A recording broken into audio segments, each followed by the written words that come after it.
আজ অনেক দিন থেকেই ভাবছি টেস্টি টেস্টি কিছু আইটেম বানাতে। তো সেই জন্য আজকে আমি বানাতে চলেছি আমার one of the most favourite item আলুর বড়া। তো সেই জন্য আমি এখানে 1 কিলো আলু সেদ্ধ করে নিয়েছি, তারপর এটা ভালোভাবে স্ম্যাশড করে নিয়েছি। আর তারপর আমি আলুর সাথে কাঁচা লঙ্কাগুলোও সেদ্ধ করে নিয়েছিলাম, তো সেখানে সেদ্ধ কাঁচা লঙ্কাগুলোও দিয়ে দিচ্ছি। আর দিচ্ছি আদা পরিমাণ মতো,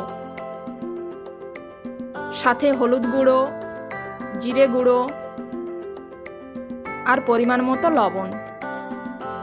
আর এখানে কিন্তু আমি সেদ্ধ আলুগুলো ভালোভাবে আমি থেতো করেছি, একটাতেও যেন গোটা গোটা না থাকে। গোটা গোটা থাকলে কি হবে, আলুটা ফেটে যাওয়ার চান্স থাকে যখন ভাজা হয়।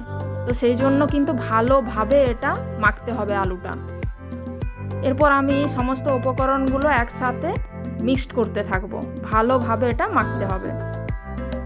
তো চলো ভালোভাবে এটা মেখে নিই। তো মাখা আমার হয়ে গেছে। এরপর এর সাথে আমি পরিমাণ মতো চালের গুঁড়ি অ্যাড করতে থাকবো। চালের গুঁড়ি কিন্তু এখানে খুবই কম দিতে হবে, তা না হলে কিন্তু এটা মুচমুচে হবে না। তো সেই জন্য আমি চালের গুঁড়ি কম দিয়েছি, তাতে খুব ভালো মুচমুচে হবে। আর মুচমুচে আলুর বড়া কিন্তু দুর্দান্ত লাগে খেতে।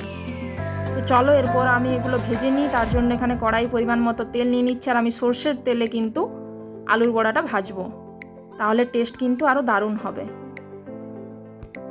আমার কিন্তু সব পিঠের থেকে এই আলুর বড়া খেতে কিন্তু বেশি ভালো লাগে। তো আমার এটা বলতে পারো পিঠের মধ্যে মোস্ট ফেভারিট পিঠে। তো বাড়িতে যখন থাকতাম তখন আমার আর আমার ভাইয়ের মধ্যে খুব ঝগড়া হতো। ভাই বলতো আলুর বড়া খাবো না, ওর কাঁকড়া পিঠে খুব পছন্দ আর আমার আলুর বড়া পছন্দ। তো সেই জন্য ঝগড়া হতো। তো আলুর বড়া একদমই ও পছন্দ করেনি। তো দুজনের জন্য দুরকম পিঠে করতে হতো মাকে।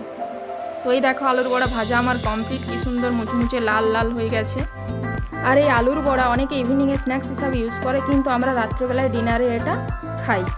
আমার তো চায়ের সাথে আলুর বড়া বেশি পছন্দ। এই দেখো মুচমুচে আলুর বড়া ভাজা আমার রেডি। আর তোমরাও ওইভাবে বাড়িতে ট্রাই করো। আর কার কার আলুর বড়া আমার মতো ফেভারিট অবশ্যই কমেন্টের মাধ্যমে জানিও।